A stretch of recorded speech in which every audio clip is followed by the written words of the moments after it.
Hey guys, Jeremiah Hills from Empower Physical Therapy, Golf Physical Therapy Specialist. Today we are going to answer the question, what do we do to help our players get better that have golfer's elbow? What is golfer's elbow? Golfer's elbow is when your elbow hurts when you're playing golf, right? Makes sense, golfer's elbow, but it's right here on the inside of your elbow. It's sharp pain, makes it hard to grip, makes it really hard to get through the ball, can be devastating to someone's golf game. And a lot of you out there have tried physical therapy and it hasn't worked. So today we want to do a little deep dive, give you our top four things that we have our players do on their own to help them get better. And I want you to watch those four videos and start doing this today if you have golfer's elbow, because to get better, you have to work at it, you have to stay consistent. Okay, the first exercise I want to show you is an exercise using a golf club called Pronation and Supination. Your medial elbow, the inside of your elbow actually controls pronation of the hand. And of course, pronation of the hand occurs as you're turning the club through impact. So super important exercise to help you overcome golfer's elbow. And you're simply going to hold a golf club at a point on the club shaft that you can do the exercise pain-free. A lot of our clients will start this exercise, they're in a lot of pain. They'll actually start the exercise with the hand a little bit closer to the middle of the club, and they'll just be working on turning that club over and turning it back. I like the number 30, so do this 30 times slowly, just like I am right now. I'm going to club shaft parallel, back to club shaft parallel. Really important to not overturn that club, putting too much pressure on the inside of that elbow.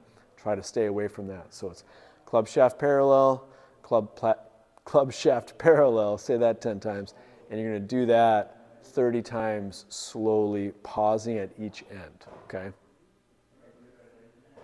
Second exercise we like to teach for our golfers with golfer's elbow is an ulnar deviation exercise. You're going to grab a golf club. You're going to hold the golf club at some point on the shaft to allow this exercise to be pain-free.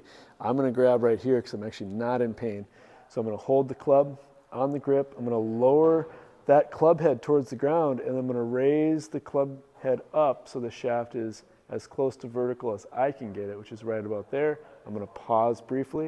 I'm going to lower it all the way back down, pause briefly, and then bring it back up. You're going to notice one really important thing here, and that is my elbow stays relatively straight the entire time.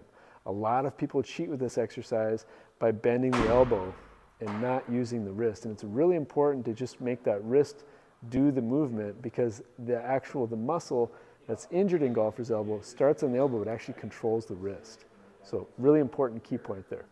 Pause at the top. Keep the elbow straight, pause at the bottom, 30 reps. Okay, this next exercise is to actually strengthen the common flexor tendon that can get super inflamed when someone has a chronic case of golfer's elbow. And I have 3 dumbbells here, starting at 5 pounds, going up to 20 pounds. You really need to start this exercise with lighter weights. And what we're going to work on is actually what's called an isometric. So I'm going to have you support your elbow on something at home. Could be at the edge of a table or a desk or a countertop. Arm of the couch works well too. You're going to hold a 5-pound dumbbell or lighter, and you're going to hold it just with your forearm flat for 30 seconds.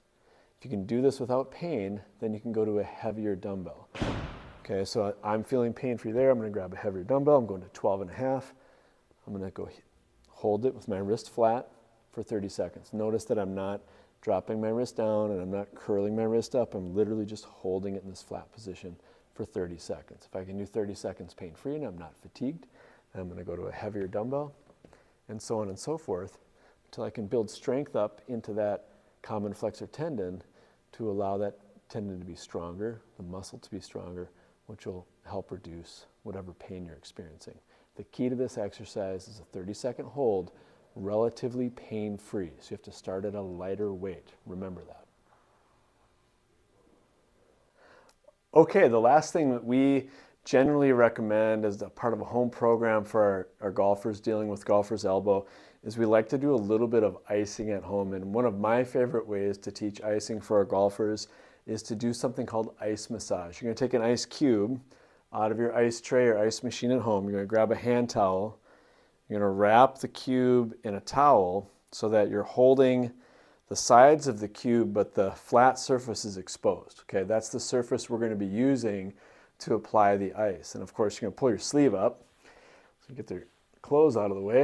You're going to pull it all the way up because that spot we're going to be icing is on the inside of the elbow right here. It's called the medial epicondyle. And then there's a muscle, a tendon, and then a muscle that branches off of that called the common flexor tendon, the common flexor muscle. We're going to be working on that area. There's also one called the pronator teres. So that's the muscle that turns your hand over. So we're going to use the flat surface of that ice cube. We're going to place it directly on the skin, and we're going to draw kind of a circle or an oval shape in that entire area. So you can see that I'm moving and keeping the ice cube moving the entire time. And the reason I have a towel is what the towel does really nicely is it absorbs the water from the melting ice cube. So that ice cube's melting pretty rapidly as it's in contact with my skin. So I'm going to take the towel off just so you can see how the ice cube is moving a little bit better without that towel in the way. You're going to place the ice cube on the skin, and you're just going to slide and glide over the surface of your skin, right where that common flexor tendon is, and right where that common flexor muscle and pronator teres muscles are. Now you're only going to do this for about 2 minutes, so it's not a long time. If your skin starts to go numb, you should stop. Okay, it's going to be pretty achy at first, then it might feel kind of burny, but as soon as it goes numb, you need to stop. And that's how you do an ice massage.